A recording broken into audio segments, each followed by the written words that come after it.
Obviously, it's exciting to be able to play for conference championship. We've certainly feel like we've earned the opportunity to be here by the play on the field, and we're excited about the opportunity to represent SEC West and playing the number one team in the country. Georgia's again proven themselves to be the best team, and we're excited about that challenge. We know it's going to be a tough challenge, but we're certainly up for this chance to win the SEC. That's what you play it for, and I know our guys are excited about it. Again, it's an outstanding football team. There's so many superlatives, whether you go on offense and talk about Stetson Bennett, or you go defensively and you talk about, some of the biggest defensive linemen and most active linebackers with Johnson and certainly inside with Carter and Beal. This is just a well-coached, consistent football team. But our guys have, had the opportunity to play the best, and this is another opportunity for us to be challenged. And so we're excited about the opportunity. So with that, we'll open up to questions.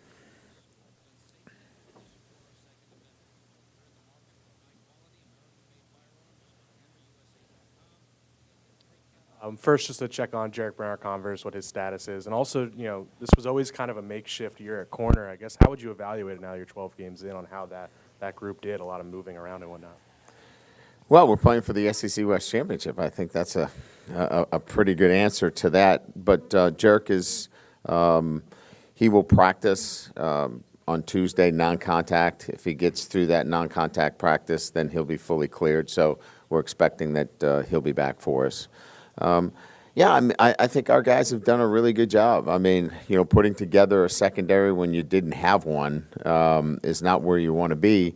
And I thought that they've, really hung in there all year. We've used a number of guys at that position to hold it down. And, obviously the latest with Jay Ward playing the corner. And he played really well. So really proud of the fact that we've been able to move new players into those positions and obviously get us to the SEC West Championship. Coach, right up the middle. Could you give us an update on Jaden? You did yesterday on the teleconference. Yeah, nothing more. I'm sorry, could we get it in person just for the TV sake? Sure, yeah. So the update on how do I start? Can you give me a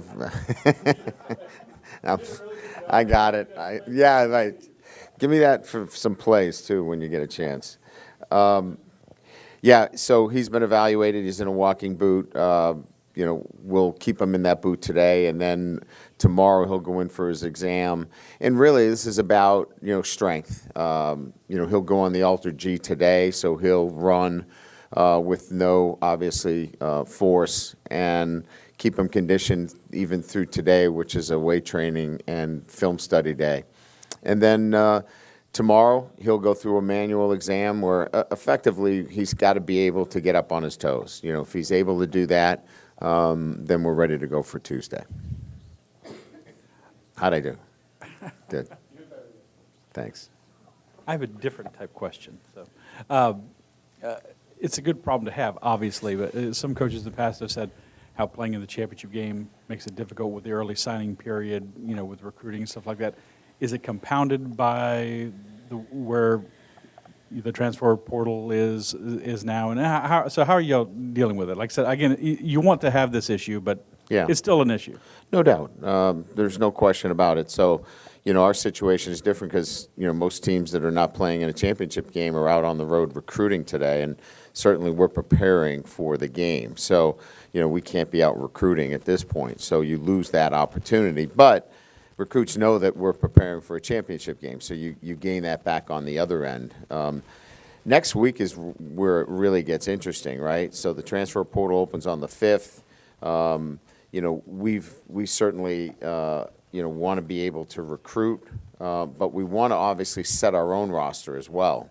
So it's balancing, setting your own roster, evaluating your team, exit interviews, doing those kinds of things, while you're also recruiting and keeping an eye on the portal. So you've got a few balls up in the air next week. And then our guys are in exams. So, it lends itself to where we don't have to be hands-on. We can turn them over to our strength and conditioning staff. It's just a matter of balancing how much time we spend with the guys in terms of one-on-ones so we can set our roster, who's coming back, who wants to go to the NFL, who may want to go in the transfer portal. All those things we have to take care of and set our roster here at LSU, as well as look at the portal, and we got to recruit those that are coming in as mid-years. So 3 balls up in the air at one time next week. I've been able to ask you this question a lot this year. You've apparently played a lot of teams from the SEC. You played Georgia recently twice. Yes. Impressions of playing them when you did in 17 and 19, and Yeah. then also, do you take anything at all from those games for this week? Not really. I mean, structure defensively is very similar. I mean, certainly the personnel is different, but structure is the same. You know what you're going to get. Offensively, they're a little bit different with Coach Monken. He's got a creative bent to him that's a little bit different than what they had in 17 and 19. But there's similarities there that we take as a crossover more than anything else. And again, this then becomes how do you handle Brock Bowers? How do you handle some of the matchup situations that you have to deal with? The quarterback is totally different, and I think structure is one thing in terms of knowing what the structure looks like, but then you have to game plan against individuals, and I think that's where this becomes a little bit different. Coach, obviously, you've been around a long time and watched plenty of SEC ball. Said that coached against them. long Yeah, long time. time. Thank you. Many years. Appreciate it. When you joined the SEC West then and you thought about what it was to go through a year, how does that compare to now? I guess what was the biggest takeaway from being a head coach in the West? This past weekend, how you have to bring your best each and every week. If you don't bring your best, you'll get beat. And so I think that to me, more than anything else, is the takeaway. You cannot play without the energy and the identity of your football team. There's just too many talented players. And if you're not ready to play and play at your best, you'll get beat. That's the SEC West. Coach, what would it mean to win the SEC championship, regarded as the top conference in America, especially after what you inherited and the situation you were in a year ago? Yeah, I think it would be obviously something that we would all feel great about in our first year here at LSU. But I think, overall, it's hard to win SEC championships. It's so hard. I mean, there's so many good teams. We've just talked about how you have to play week to week in the regular season. But to get there and then win it all, it's that's why somebody asked me yesterday about do you think that if they expand the playoffs that an SEC championship would be devalued? And I said, absolutely not. You don't know what you have to go through to actually get here. And that's why I think it would never be devalued, and it would be such a huge thing for this football program. Brian, down here. You've talked obviously a lot this year about processes, and that's kind of been like the key to your program in general in this season. When did you feel like maybe the players had finally kind of adopted those things and the things that were clicking in terms of, I guess, off-the-field processes and all that kind of thing? Well, I mean, I think it's like anything else. When you put in a new way of doing things, new standards, it's like anything in life. You go to a new business or a new operation, there's a new way of doing things. That just takes time. I don't know that we're there yet. I think the first year is really, setting those standards, making sure that they understand. I think we're at that level of, conscious competence. We know what to do. We know how to do it, but it's really hard for us. And we want to get to, where it's unconscious competence. We don't have to think about it. It's just we do it, and we do it the right way every day. And I think it's still a process for us. They understand it a lot better, so I think that's where that level is, but we still have another level to go. Hey, Coach, right here. You're going up against a 6'7", 270-pound tight end this week. How do you combat that? Hope they don't throw it to him. Is that what you mean? Yeah, I mean, look, sometimes, we break this game down to, one player against one. You're hoping that in some situations that your zone coverage where you have somebody underneath them over the top. Because really, if you look at it, if it's just a one-on-one situation, he's a pretty, unique athlete, and that he can line up and has lined up at wide receiver. That's not a great matchup for anybody. So, you've got to take some of those things away. You've got to be able to help with underneath coverage, over the top. Sometimes there's bracket situations where you've got a corner with an inside backer and a safety, and that triangle kind of takes away throwing lanes, because if it's just as simple as one guy versus one guy, that's not a favorable situation. But you may get that sometimes, and you're hoping the pass rush gets there. You're hoping that Stetson can't find him, things of that nature, because it is a matchup issue. Down here in the front. More big picture for the first year, could you maybe cite a couple of things beyond the coaching staff and managing the roster, just a couple of things that you implemented new to the program this year that in retrospect you think were really effective, you're glad you did? And on the flip side, what was it like to try to decide what not to change? Because obviously it's a very strong program. Yeah. You never really touch tradition, but you don't worship it, right? You bring tradition along with you. And that is you make sure you're welcoming former letter winners, former players, those that have been, part of building the pride and tradition of LSU. I think that's absolutely crucial, to have guys back that have helped win championships here. And I think we've done a really good job of doing that. So without worshiping it and falling into that kind of, hey, we have to do it this way because it's always been here, but paying attention to those that help build the program, I think that's one way that I think we've done a really good job. And I think the other way is much more, day-to-day in terms of, we have a thing called SWAT teams where, I think that's standard and setting a standard so our guys knew what the expectations were, and on a day-to-day, they come into our building and we're not throwing them curveballs. They know exactly what they're getting. It's a consistency every single day, and I think that creates an atmosphere within the building that they can trust. And so I think that those two things in particular, really welcoming our former letter winners back, those that have been instrumental in building this program, without get caught up with, hey, we did it this way, we got to continue to do it this way. And then internally setting up our SWAT teams.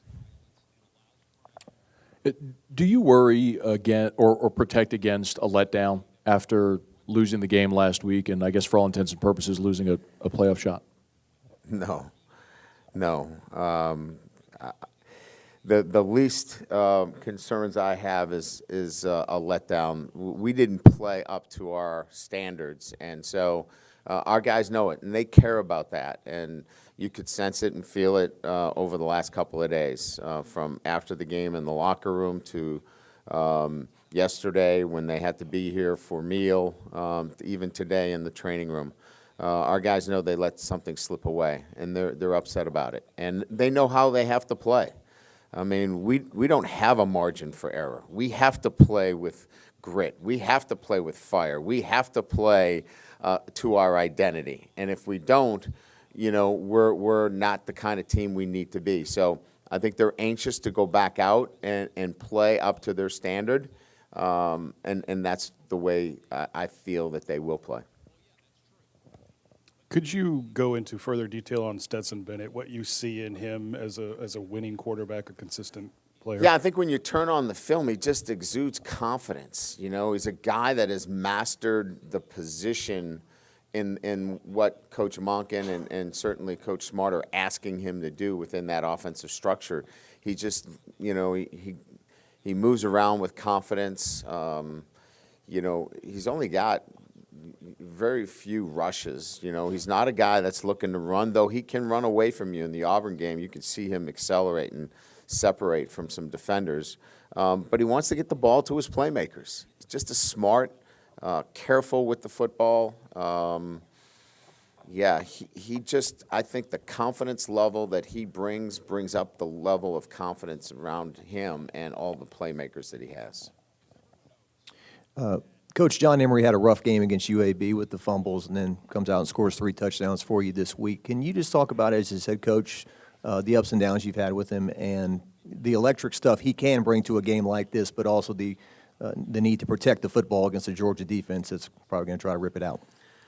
Yeah, I mean, I think it's pretty well chronicled that, our depth at the running back position is not where it needs to be. And so, you've got to be very careful. You got to make sure that John understands that, look, you can't continue to put the ball on the ground, but yet on the other hand, we can't put him on the shelf because he's got to help us. So, I thought he handled himself pretty good. I think Coach Wilson's done a great job of dealing with him in terms of the mental aspect of preparation and how to do this with a concern for holding on the football. But we got to get the best out of him because, as you know, he's a very talented player with the way he played this past week. So it's been a balancing act a little bit. We get Josh back this week, which will help. But I think more than anything else, Coach Wilson's done a really good job of balancing that, discipline of carrying the football with, we need you to play big for us as well. In third year in a row, Georgia's in this game. In what way might that be an advantage for them? I don't know that it is per se. I think that their team, clearly, has themselves in a mindset that this is where we should be and we expect to be here and we expect to win. And, anytime you face an opponent that's confident and believes they're going to win, you've got to beat that. You've got to go ahead and take that from them. It's like, playing the Alabama teams, those that believe they're going to win football games. We were 1-9 against Alabama, in the last 10 games. They believed that they were going to beat us, and we had to go take it from them. And we'll have to do the same thing, with Georgia. This is a team that believes they should be there and they should win the SEC championship. So we have to overcome that as well. Staying on Georgia, just their defense. Obviously, Kirby's done a great job of, building them into what they are consistently as well. What do you see when you look at them on tape? Well, certainly, physical, the defensive tackles are outstanding. Carter and Beal, I think, I think it's pretty clear that what you'll see is the perimeter players not only are athletic, but they're outstanding tacklers. And that doesn't surprise me from, coming from what Kirby does and obviously what he demands from his players. They're tough-minded. They play physical. They play downhill. And they play a 3-down, 4-down, which, we're obviously seeing a lot of it, but, you got to make sure you minimize the negative plays against a defense like this. You could get into some bad plays, and now you're behind the chains. They get you the 3rd down, now there's a lot of things they can do. So 1st and 2nd down and eliminating negative plays against this defense in particular is really big. Ryan, you mentioned, running back depth's not where you need to be. A lot of things in the team are not where you need to be, and yet y'all are in this place. Would you have looked at this team from afar if you were looking at this team somewhere else and say, man, that they're not probably going to be able to get there, and yet here you are? Well, we needed to play to our absolute best when our best was needed, and we did. I'd like to say that for the entire year, but that has not been the case, and a lot of it is we have some work to do in terms of building up the depth of our program and certainly continue to build our process. But I will say that they have given us everything when the lights have come on and their best has been needed.